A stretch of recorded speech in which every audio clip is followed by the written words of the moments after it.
ప్రభు యేసుక్రీస్తు నామమున అందరికీ శుభోదయం. అందరూ బాగున్నారా?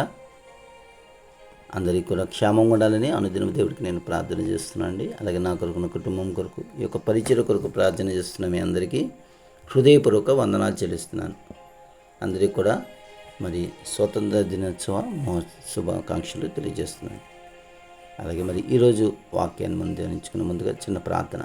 దయగల తండ్రి, కృపగల దేవ, మహిమగల ప్రభువ, తండ్రి, ఈ దినము మాకు తండ్రి జీవాహారమును మాకు అనుగ్రహించమని, జీవదానాన్ని కార్యక్రమం ద్వారా అనుదినము మాకు నాయన ఆత్మీయ ఆహారం అందిస్తున్న దేవానికి స్తోత్రం.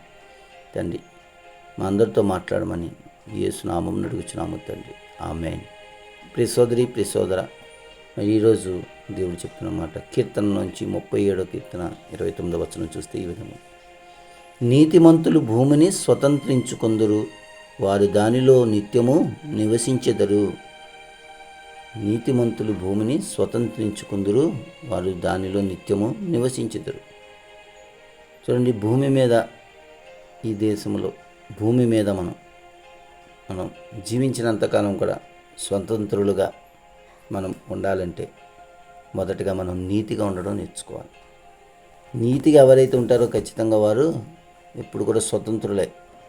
అంటే మనలో ఎప్పుడైతే నీతి యథార్థత ఉందో మనం ఎప్పుడు కూడా ఫ్రీగానే ఉంటాం.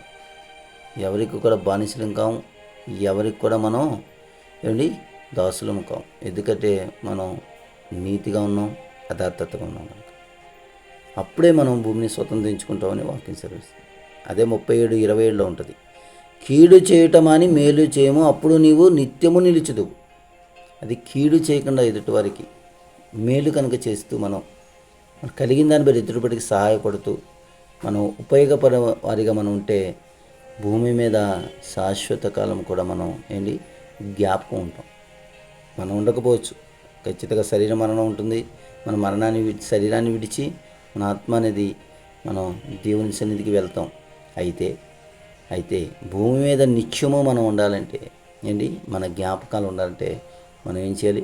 నీతిగా ఉండాలి, యథార్థతగా ఉండాలి. అప్పుడు స్వతంత్రులుగా ఉంటాం. కానీ నిత్యము మనం నిలవాలంటే, మనం లేకపోయినా మనల్ని ప్రతి ఒక్కరు కూడా జ్ఞాపకం చేసుకోవాలంటే, అది మంచిగా జ్ఞాపకం చేసుకోవాలంటే మన గురించి చెప్పుకోవాలంటే, మనకంటూ సాక్ష్యం భూమి మీద విడిచి వెళ్ళాలంటే మనం ఏం చేయాలి? కీడు మాని ఎదుటివాడి పట్ల ఏం చేయాలి? మేలు చేయడం ప్రారంభించాలి. చూడండి, మనం చాలామంది నాయకులను చూస్తుంటాం. మరి నాయకులు ఎందరో మనకు గుర్తుంటారు. ఎవరైతే మేలు చేస్తారో వారు లేకపోయినా వారిని ఎప్పుడూ మనం ఏదో విధంగా ఎవరో ఒకరు ఏం చేస్తుంటారో వారిని తలుచుతూ ఉంటారు. అంటే వారు మన మధ్యలో భౌతికంగా లేకపోయినా సరే వారు మన మధ్యలోనే వారి విషయాలు మాట్లాడుకుంటున్నామంటే వారు ఉన్నట్టే కదా. నీతిమంతులు ఆ విధంగా నివసించగలరు.